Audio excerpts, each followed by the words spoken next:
চোখ রাখবে এবার ত্রিপুরার দিকে। সেখানে হিমোফিলিয়া রোগীর ওষুধের তীব্র সংকট। আগরতলার আইজিএম হাসপাতালে হিমোফিলিয়া রোগীদের ওষুধের তীব্র সংকট দেখা দিয়েছে, ফলে মারাত্মক সমস্যার সম্মুখীন হচ্ছেন এই বিরল এবং জটিল রোগে আক্রান্ত রোগীরা। আইজিএম হাসপাতালের সামনে হিমোফিলিয়া রোগীদের ওষুধের তীব্র সংকট এবং চিকিৎসা পরিষেবার দাবিতে রোগীর পরিজনরা। জানা যাচ্ছে গত 1.5 মাস ধরে আইজিএম হাসপাতাল সহ রাজ্যের 5টি সরকারি হাসপাতালে হিমোফিলিয়া রোগীদের জন্য অত্যাবশ্যকীয় ওষুধের ঘাটতি তৈরি হয়েছে। হিমোফিলিয়া সোসাইটি অফ ত্রিপুরা চ্যাপ্টারের পক্ষ থেকে একাধিকবার স্বাস্থ্য দপ্তরের দৃষ্টি আকর্ষণ করা হলেও এই বিষয়ে এখনো পর্যন্ত কার্যকর পদক্ষেপ নেওয়া হয়নি বলে অভিযোগ উঠছে। এবং বারবার যে প্রশ্নচিহ্নটা উঠে আসছে যে চরম বিপাকে রয়েছে রোগীরা, তারপরও কিন্তু এই যে হাসপাতাল, সেই হাসপাতাল কর্তৃপক্ষের কোনো হেলদোল নেই এবং সরকারের তরফ থেকেও কোনো রকম প্রতিক্রিয়া পাওয়া যায়নি। কি বলছেন শুনবো।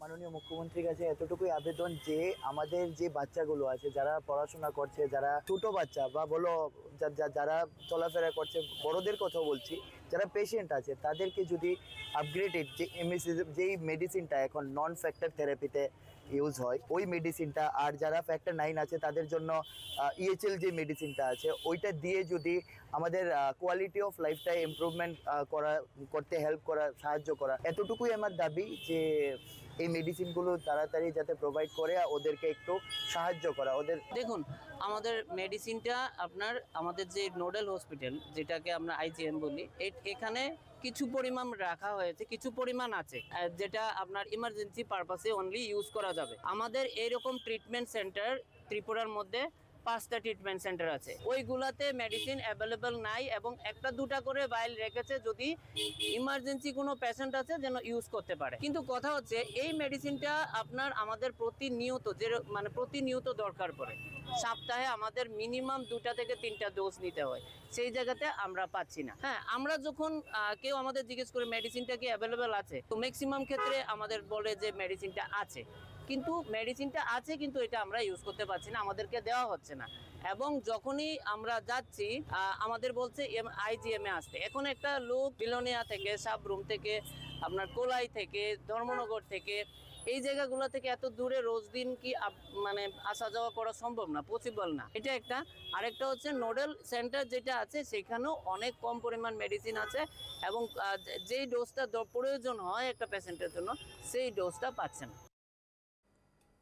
একেবারে শোনালাম আপনাদের সেই বক্তব্য, বলছে মেডিসিন আছে কিন্তু সেই মেডিসিন ব্যবহার করা যাচ্ছে না এবং যখন দূরত্ব থাকছে সেই দূরত্ব থেকে এসে তাদের পক্ষে কিন্তু প্রতিদিন এইভাবে হিমোফিলিয়া পেশেন্ট যারা রয়েছেন তাদের এই সংকট মেটানো সম্ভব নয়। বিস্তারিত জানবো, সরাসরি আমাদের সঙ্গে রয়েছেন আমাদের প্রতিনিধি ভূপাল চক্রবর্তী।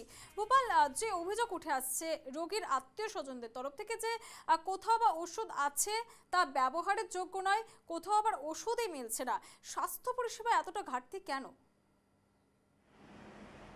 দেখো, এই হিমোফিলিয়া রোগ সেটি হচ্ছে রক্ত সংক্রান্ত রোগ এবং এই ক্ষেত্রে প্রতিনিয়ত রোগীদের ঔষধ নিয়মিতভাবে দিতে হয়, তা না হলেই এটা এমন চূড়ান্ত আকার ধারণ করে যেখানে রোগীর মৃত্যু পর্যন্ত হতে পারে। এই অবস্থায় বহু ছাত্রছাত্রী আছে সেখানে এবং যারা অফিস কাছারিতে কাজ করেন এরকম লোকও আছেন যারা অনেকেই ওষুধ নিতে না পেরে কার্যত অসুস্থ হয়ে বর্তমান সময়ে বাড়িতে রয়েছেন এবং সমস্যাটা 1-2 দিনের নয়, গত 1.5 মাস ধরে তারা ঔষধ পাচ্ছেন না, এমনটাই অভিযোগ করেছেন যারা সেখানে প্রদর্শন করেছেন। এর মধ্যে আধুনিক যে ঔষধ হিমোফিলিয়ার জন্য সেই ওষুধটাও ঠিকঠাক মতো তাদের মিলছে না, যার ফলে তাদেরকে এই সমস্যার সম্মুখীন হতে হচ্ছে প্রায় 1.5 মাসেরও বেশি সময় ধরে। রাজ্যের বিভিন্ন প্রান্তে এই সমস্যা, এমনকি আগরতলা আইজিএম হাসপাতালেও আধুনিক এই ঔষধ পর্যাপ্ত পরিমাণে মজুদ নেই এবং সরবরাহ করা হচ্ছে না। এরা ক্ষোভ জানিয়েছে এবং মুখ্যমন্ত্রীর কাছে শেষ পর্যন্ত চিঠি লিখেছে, যার হাতে রয়েছে স্বাস্থ্য দপ্তরও বটে। এখন দেখার বিষয় রাজ্য সরকারের পক্ষ থেকে তাদের এই সমস্যার সমাধানে কি উদ্যোগ গ্রহণ করে। শ্যামাশ্রী, একেবারে ভূপাল, বারবার কিন্তু ত্রিপুরার ক্ষেত্রে একটা বারবারই সংকটপূর্ণ পরিস্থিতি উঠে আসছে। ত্রিপুরা সরকারের ক্ষেত্রে যে স্বাস্থ্য ক্ষেত্রে চরম অব্যবস্থা, সেক্ষেত্রে সরকার কি বলছে? ত্রিপুরার মানুষরা কবে একটা সঠিক সুস্থ স্বাভাবিক স্বাস্থ্যক্ষেত্র জীবন পাবে? নিশ্চয়ই এটা এই ব্যবস্থাগত দুর্বলতাই তুমি যেটা বলছিলে, কারণ এই ঔষধ সরবরাহের ক্ষেত্রে যে সমস্ত কোম্পানিকে টেন্ডার দেওয়া হয়েছে সেখানেই গাফিলতি বা দুর্বলতা রয়েছে বলে যতটা জানা গেছে। স্বাস্থ্য দপ্তরের পক্ষ থেকে যেই সংস্থাগুলোকে এই ওষুধ সরবরাহের জন্য টেন্ডার দেওয়া হয়েছে তারা সঠিক সময় নির্দিষ্ট সময়ে পর্যাপ্ত পরিমাণে ঔষধ সরবরাহ করছে না, যার ফলেই এই অচলাবস্থা তৈরি হচ্ছে। যদিও এই ক্ষেত্রে সংশ্লিষ্ট কোম্পানিগুলোর বিরুদ্ধে কিন্তু রাজ্য সরকার কোনো ব্যবস্থা গ্রহণ করেছে এই রকম ঘটনা কিন্তু চোখে আসেনি। শ্যামাশ্রী, একেবারে ভূপাল, অনেক ধন্যবাদ। এতক্ষণ সরাসরি আমাদের সঙ্গে ছিলেন আমাদের প্রতিনিধি ভূপাল চক্রবর্তী। আগরতলার আইজিএম হাসপাতালের ছবিটা আপনাদের সামনে তুলে ধরলাম। আবারও ত্রিপুরায় সেখানে স্বাস্থ্যক্ষেত্রে চরম অপদার্থতার ছবি উঠে আসছে এবং ত্রিপুরার মানুষ বিভিন্ন প্রান্তে বারবার আমরা ছবি তুলে ধরেছি। স্বাস্থ্যক্ষেত্রে একেবারে নিম্ন যে অবস্থা, সেই নিম্নমুখী অবস্থা বারবার উঠে এসেছে ত্রিপুরা থেকে। কবে মিটবে এই সংকট সেদিকেই তাকিয়ে রয়েছে গোটা ত্রিপুরাবাসী।